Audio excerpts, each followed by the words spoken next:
I'm in charge of the technical side, and I am the CEO. So I get to make the decisions, and we are we have really heavily shifted towards a very technically forward product line. So we are going to be releasing a community where we are supporting developers as they make DeFi data models, and we are making sure that they have the data and the infrastructure that they need to develop cohesive risk strategies for DeFi. So that is the genesis of where I'm coming from. I've done a lot of Solidity work, a lot of high integrity data work in the past, and so that's really all come to bear in this project as these sort of disparate strategies have kind of like coalesced into just this risk data model vision that we've got, that I think is going to totally revolutionize the industry in a lot of ways. What do you do, Momin? I guess my title right now is the Chief Strategy Officer, which is a very strange title, but I think what that really means is I talk to people. He's very good at it.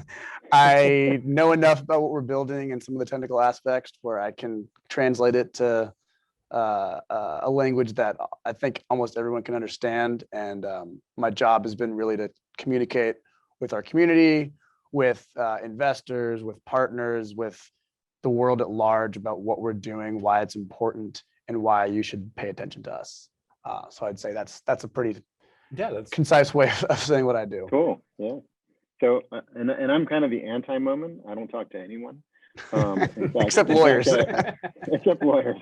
I stay in the background. I still live in an Italian town, a town of 38 people on the side of a mountain. So I have an engineering background, but I haven't written production code in a long time. And Neil's not going to let me anywhere close to the stuff he's working on. It's probably safe. Good idea. But I do, as Neil just mentioned, I do spend a lot of time talking to lawyers. I take care of all of the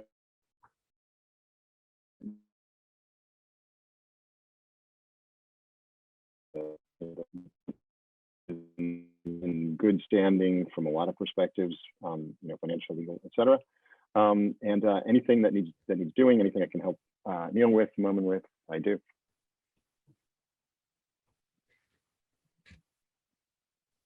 Great, thanks, Paul. So really quickly, I just want to remind everybody, if you guys have questions, feel free to toss those into the Zoom chat. And I got a list of questions here, but I get to hang out with these guys all day. So I want to give you guys an opportunity to ask what you're curious about, ask what you want to know about Credmark. To start, one more from me, what is DeFi? What's attractive about DeFi to you guys? DeFi is everything. DeFi is the opportunity. DeFi is the opportunity to say that the individual is just as important as the governmental, as the institutional. It allows every single person to be treated the same way across any set of metrics. DeFi doesn't care what's behind the scene. You could be a storage container. DeFi doesn't care. You could be a Canadian, and DeFi doesn't care. And so those are like the main two options. But DeFi it allows for like a groundswell to actually happen, and for it to happen in a way that is driven by the decisions of the market to come to intelligent conclusions. And anything that we can do to help that happen for everybody is going to be right in line with our core values, because we're reaching a point now where more and more people are hearing about this. People know crypto, but people are just starting to discover DeFi. And the idea that they have the permission, that you usually have to ask for permission to do something. And DeFi says you don't have to ask for permission anymore. You can just do it. You can just be a part of the financial system without having to ask your government, your bank, the financial institutions around you. You don't have to ask anyone for advice if you don't want it, but you probably should, because you can make a lot of bad decisions. But that's why we're here. We want to be the risk management back office for the common man. We want to say, the institutions no longer have an advantage. Economies of scale collapse in DeFi once DeFi scales up. So you're going to, as long as you have access to the same level of services that an institution has access to, you can get those same kind of returns. You are no longer walled out from our financial system. And that is why DeFi is so powerful. That's what I think. Yeah, I mean, for me, I think DeFi is a place where risk takers go to shoot their shot. Everyone in this space is trying something new, is trying something weird. I've never met smarter people or more interesting or more like creative people in any industry than I have in the DeFi world. Even the investors that you talk to are just like, are weird and not what you expected an investor or a VC to look like. No suits. There's no suits. It's an interesting community, and it doesn't really feel like a financial industry. It feels more like a creative one, or like a playground of sorts, but a playground that could potentially like really change the way we interact with each other. There's some really great, I can't name them all right now, but on Twitter, if you really follow some DeFi folks, especially like Santiago from Parify, I mean, the way he talks about what DeFi can do for the world is really interesting, and it's really powerful. And I think that if we really focus on the community part, we can really potentially create something that could do a lot of good going forward. Yeah. So the thing that really attracts me to DeFi, there are two things really. One is composability. Until in traditional financial services, a financial service is from a company, and they control all the pieces. Right? In DeFi, everything's open, and we get the opportunity to mix things up. And we've already seen an enormous amount of innovation come out of that, and I think we're going to see a whole lot more. The other thing that I really like, of course, is the censorship resistance, which Neil already mentioned. There's a lot of censorship, both in aspects of our lives, less in America than in other places. But even in America, we're starting to see these kind of things come up, and so DeFi allows people to get around that, and I think that's pretty important.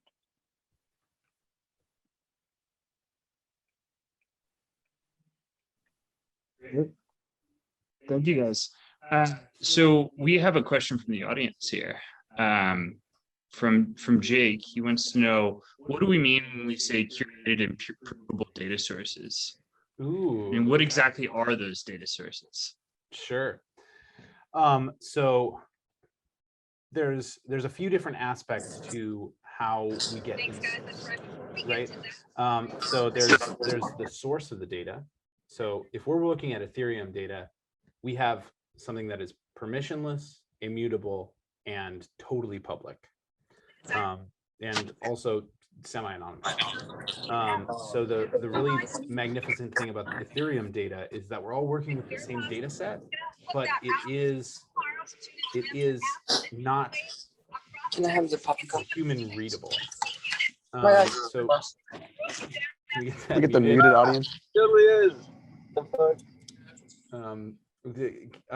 So it's not human readable, so it needs to be interpreted in some way. So that's where the human element comes in. We all agree on the hex data that we're all looking at on Ethereum, but at a certain point, a human being enters the equation and some sort of extraction and interpretation happens. Now that is usually the point at which we lose transparency. With Credmark, what we're saying is that the transparency is going to continue through that. So we're going to prove where we got the data. We're going to make sure that all of the indexes of where we got the data are available to everybody. So we're going to say, yes, when we pull data from the EVM, which is the Ethereum virtual machine. We are saying to everybody, here's how we got it. Here's the tool set that we used. Here are all the dependencies that we have, and we can prove it. So by the time the data gets to the next layer up, which is developing insights on it. So we know we've got the hex data, then we've got it, the extracted, interpreted data. At that point, we've got the methodological transparency that we also need to stay high integrity with. And that is the point at which people can integrate with the Credmark platform. We are going to ask the development community to come in and build methodologies so that they can be put to the same scrutiny as any other sort of tool set in the Ethereum world. A good example to think about is FICO. So your FICO credit score, we all know how they calculate it, because we all know that, like, if you pay off your credit score, your credit cards, your FICO score goes up. But in general, that's a total black box. We don't know how they're calculating the data. We know what data they have to get from banks, but even that is semi-opaque. You can have 3 different credit scores that are supposedly using the same methodologies across the 3 credit bureaus. You can not have access to your own data about yourself. So if we come in and say, okay, the methodologies used to calculate what we're trying to get at, those are entirely transparent, those are open to the community, and those are undergoing the same level of scrutiny as anything else in the entire stack, we end up with a really, really, really powerful tool that people can trust. And trust is the only way to enforce anything in the crypto world. That's the only force that actually matters in the DeFi space, is trust. Couldn't have said it better myself. There we go. Great. Thanks, Neil. Neil loves data, so I do love data. I get a little excited.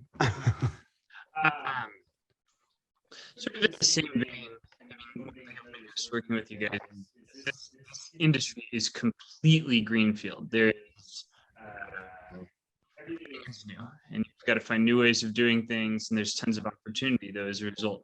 Why don't you guys just talk through a little bit about what the upsides of being in such a new industry are, and what are some of the downsides, the not so fun stuff? Well, the not so fun stuff is gas fees. Thanks, Momin. No, I mean, That's true. I think the downside is that because this industry has experienced so much innovation and new technology that there's some hiccups when it comes to scaling up, right? You know, we've seen that ETH 2.0 is just perpetually 6 months away, or various hard forks to make improvements like EIP 5059 seem to always get pushed a month out. And I don't know, that's not necessarily a negative. It's just the reality of being in a new industry and in a new sort of technological landscape where it's really hard to make estimates about when you're going to complete something that's never been done before, right?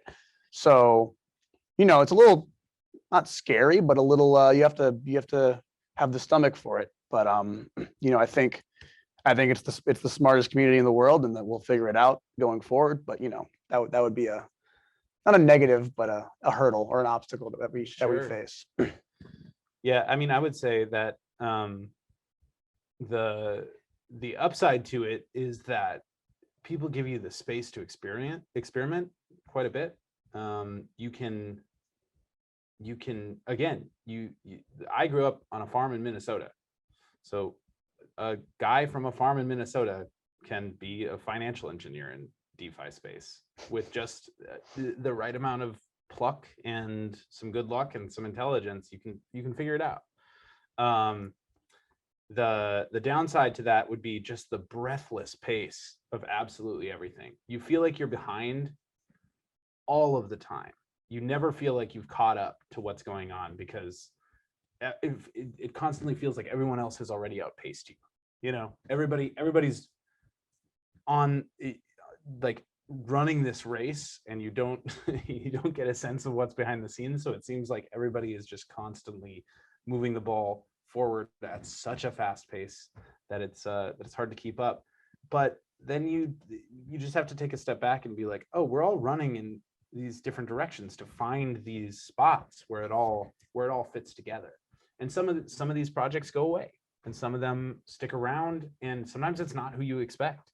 And yeah, it's always going to be fast paced. I love it. I love a really fast paced atmosphere, but certainly it does wear you out sometimes. Yeah, for sure. It gets tiring. So Paul, what do you think? Vacations are needed after this next week or so.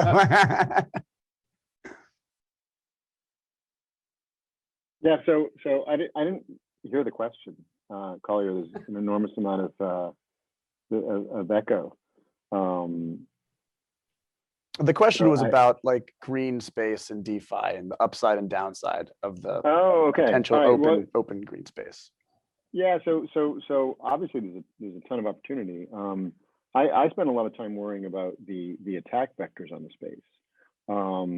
Not just from a technical perspective, but from a regulatory perspective, from a all of the incumbent interests they're very, very strong.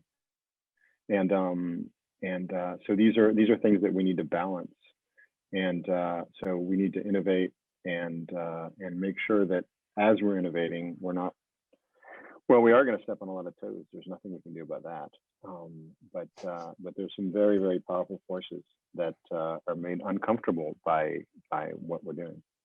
And I don't mean just Credmark. I mean the entire DeFi industry, if you want to call it an industry.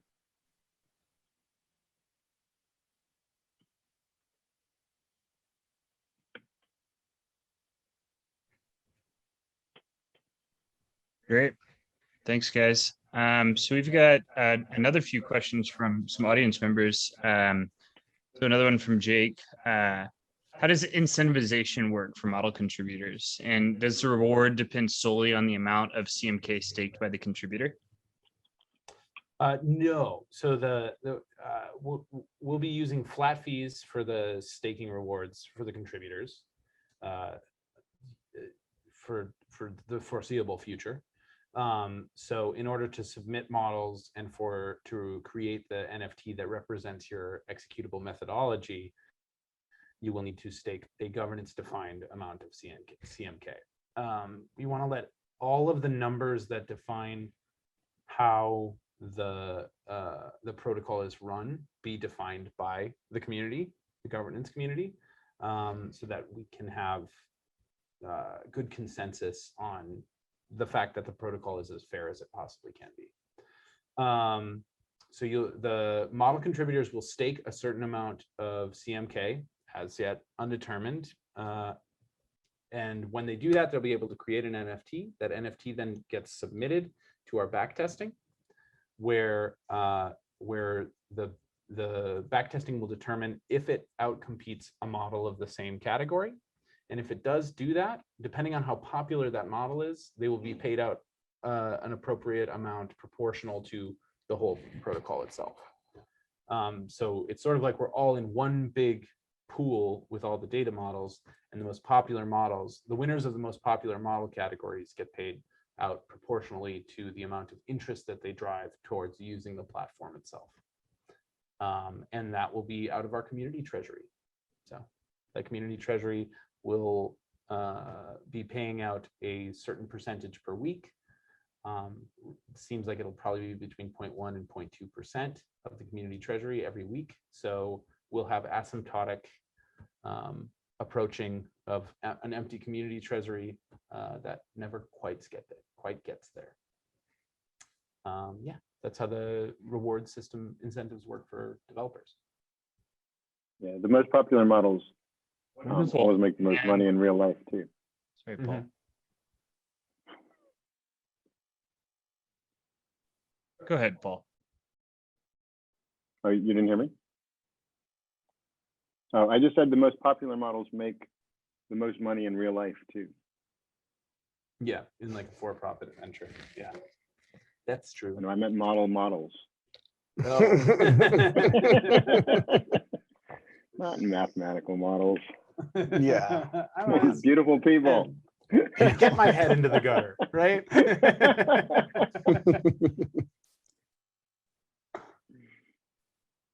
Great. We've got just a few minutes left now, but one other question is, do you guys have any competitors? Recording in progress. Competitors are interesting. I'm hearing an echo now. Can we mute everybody else? Oh, no, it's still there. Take that out. Okay.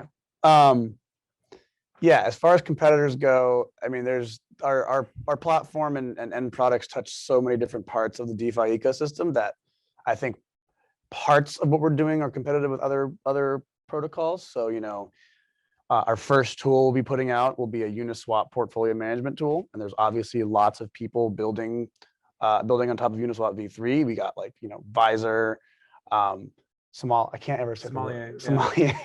Sommelier, Charm Finance. They're all kind of doing their own thing, not quite exactly how we're doing it or how each other is doing it, but there's obviously people building things to help users use Uniswap. As far as how we're sort of ranking models to find the best one, Numerai comes to mind as a really cool project that has figured out how to incentivize modelers to compete to provide the best sort of trading strategy In format, but not in content, right? Because Yes. traditional stuff. Right. And yes. No, I mean, I think the leaderboard aspect is something that we thought was really cool and wanted to borrow. Gauntlet has been a really popular protocol for assessing risk on platforms like Compound and I believe Aave too. Yeah, they do all kinds of stuff. They do all kinds. Yeah. So, we liked some of what they did. Dune has a really great community, has really popularized using SQL to build really cool statistical models about all kinds of cool DeFi stuff. Spectral's doing credit scoring, some risk analysis stuff with Yeah. counterparties. Yeah. So, there are a lot of competitors and then there are also no competitors. Yeah. The space is really wide. Yeah. You know. So, we'll see. I'm sure we'll bump up against all kinds of people going forward. It's hard to predict even 2 months into the future in this industry. But I think there's enough green grass for everyone to thrive. And I think a healthy industry and ecosystem requires some redundancy in various levels. I think rising tides lift all ships still in DeFi. And as that crystallizes and becomes more mature, we may see a little bit more, competition, I'm sure, but for now, it seems like there's still enough room for everybody. Paul, we That's can't naive. hear you, Paul, but if you want a bit, go ahead and say it. Yeah. So no, one of the interesting things about DeFi is that competitors are also collaborators, in many cases, right? So it's not like a traditional finance space where it's just net zero. You either sell your product to one person or someone else sells the product to that person. In our case, it could be a bit of both. Okay, I think we have to wrap it up. We Yeah. have a token to launch. Launching in 30 minutes, guys. Yeah. Thanks for joining. Thanks for watching. And thanks for being a part of this community. It's insane. This whole thing is insane. And we're excited to get going here in about 30 minutes. All right. Thank Thanks, you all so much. everyone.